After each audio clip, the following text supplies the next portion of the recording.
Hello everyone, welcome back to my channel Shweta Rajput versatile. Guys, आज मैं आपको एक स्टोरी सुनाने जा रही हूँ जो आपने बचपन में अपने नानी, दादी, दादा या दादी किसी न किसी से ज़रूर सुनी होगी। अगर सुनी है तो मेरे कमेंट बॉक्स में कमेंट करके बताइएगा कि आज जो स्टोरी मैंने सुनाई है इससे पहले आपने ये स्टोरी किससे सुनी थी। तो इस स्टोरी का नाम है एक बहन के 7 भाई।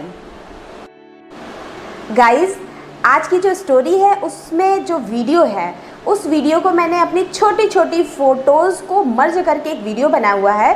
तो उस वीडियो को आप वॉच करिए और वॉच करने के बाद हमें ज़रूर बताइएगा कि आपको ये स्टोरी कैसी लगी। गाइस, अगर मेरी ये वीडियो आपको पसंद आए तो मेरे चैनल को सब्सक्राइब करना बिल्कुल ना भूलें। सब्सक्राइब करने के बाद बेल आइकन ज़रूर प्रेस कर लें जिससे हमारी आगे आने वाली वीडियो की नोटिफिकेशन आपको तत्काल मिल सके।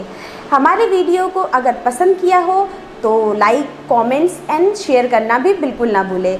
शेयर करने के लिए आप मेरी स्टोरी को अपने फेसबुक, व्हाट्सएप, इंस्टाग्राम पर शेयर कर सकते हैं। तो वीडियो स्टार्ट करते हैं। एक राजा था, उसके 7 लड़के और एक लड़की थी। राजा ने अपने 7 लड़कों का विवाह करवा दिया था।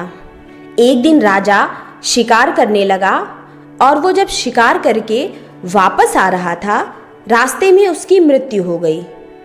पिता के मरने के बाद 7 भाइयों के सिर पर पूरे घर और राजपाट की जिम्मेदारियां आ गई। एक दिन 7 भाई काम के सिलसिले में बाहर जाने लगे। सभी ने अपने पत्नियों से बोला कि हमारे बहन का अच्छे से ख्याल रखना, इसको किसी चीज़ की कमी नहीं होनी चाहिए। 7 पत्नियों ने बोला कि ठीक है। इसके बाद 7 भाई चले गए। भाइयों के जाने के बाद लड़की की भाभी ने उससे बहुत काम करवाया। सबसे छोटी वाली भाभी उससे काम नहीं करवाती थी, बाकी जो 6 भाभियाँ थीं उससे बहुत काम करवाती थीं। एक दिन की बात है, शाम हो गया था। बड़ी वाली भाभी ने कहा कि जाओ जंगल में से लकड़ी लेकर आओ। लड़की ने रस्सी मांगा। भाभी ने कहा बिना रस्सी के जाओ। वो मन में सोच रही थी कि भला बिना रस्सी के कैसे मैं लकड़ी लेकर आऊँगी। वो जंगल में गई, उसने लकड़ी एकत्रित किया और बैठकर रोने लगी। तभी एक सांप आया। उसने लड़की को रोते देखकर पूछा कि क्यों रो रही हो। लड़की बोली कि मेरी भाभी इंतज़ार कर रही होगी कि मैं लकड़ी लेकर आऊँ तो वो खाना बनाए। मेरे पास तो रस्सी है ही नहीं, तो मैं ये सारी लकड़ियाँ बिना बांधे कैसे लेकर जाऊं। सांप ने बोला कि बस इतनी सी बात है, मेरे ऊपर लकड़ी लाकर रखो। लड़की ने वैसा ही किया और सांप ने लकड़ी को लपेट लिया। इसके बाद लड़की फिर से सोच में पड़ गई। सांप ने बोला कि अब क्या हुआ। लड़की बोली कि तुम्हें अगर मेरी भाभी देख ली तो तुम्हें मार देंगी। सांप ने बोला चिंता मत करो, मुझे ले जाकर आंगन में छोड़ देना, मैं नाली से निकल आऊँगा। लड़की सांप की बात सुनकर खुश हो गई और अपने घर की तरफ निकल पड़ी। कुछ देर बाद लड़की घर आ गई। उसे घर जाने में रात हो गई थी। उसके देरी से आने की वजह से उसकी भाभी ने उसे खाना नहीं दिया। उसे बहुत मारा पीटा। लड़की बेचारी रोते रोते सो गई। फिर अगले दिन उसे एक चलनी दिया और बोला कि जाओ पानी लेकर आओ। लड़की नदी के किनारे जाकर पानी भरने की कोशिश कर रही थी, परंतु सारा पानी गिर जा रहा था। वो वहीं पर बैठकर रोने लगी। तभी अचानक एक मेढक आया। वो लड़की को देखकर पूछा क्यों रो रही हो। लड़की बोली कि मैं पानी भर रही हूँ, लेकिन सारा पानी चलनी से गिर जा रहा है क्योंकि चलनी में बहुत सारा छेद है। मेढक ने उसे एक उपाय बताया और बोला कि बस इतनी सी बात। उसने अपने सारे मेढकों को बुलाया और उस चलनी में बैठ गए और बोला कि घर ले जाकर एक बाल्टी में रख देना। हम सारे मिलकर उस बाल्टी में पेशाब कर देंगे और बाल्टी भर जाएगा। उसके बाद हम लोग वहाँ से चले जाएंगे। लड़की ने वैसा ही किया। उस लड़की की भाभी हर रोज़ ऐसे ही ऊट पटांग काम कुछ न कुछ करने के लिए देती थी।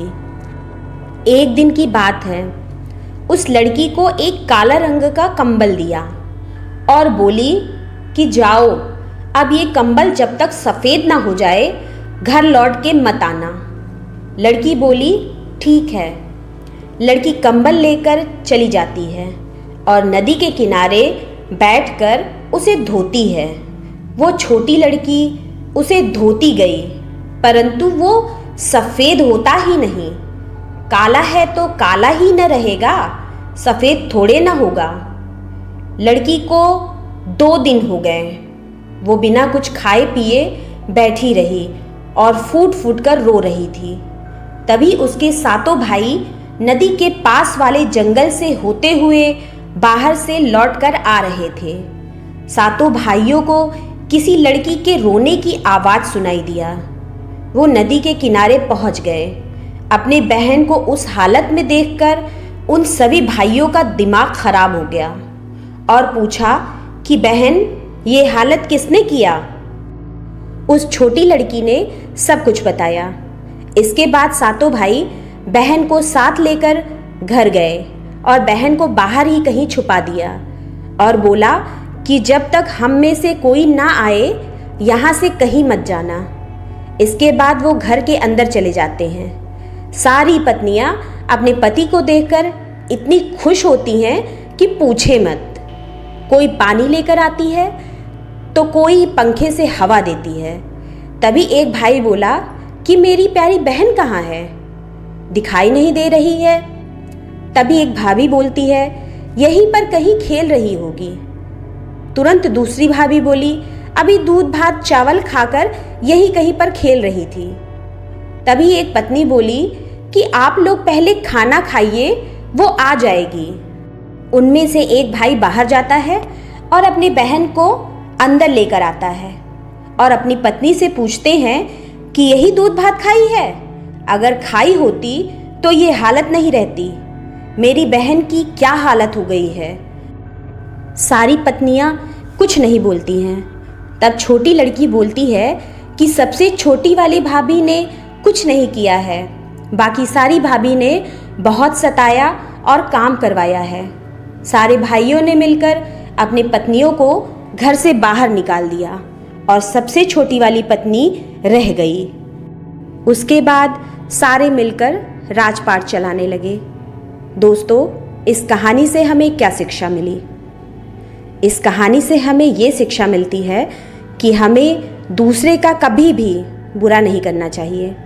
अगर सारी पत्नियां मिलकर स्वयं काम की होती और उस छोटी लड़की से काम नहीं करवाई होती और उसके ऊपर जुर्म नहीं किया होता तो उन्हें घर से बाहर नहीं निकलना पड़ता।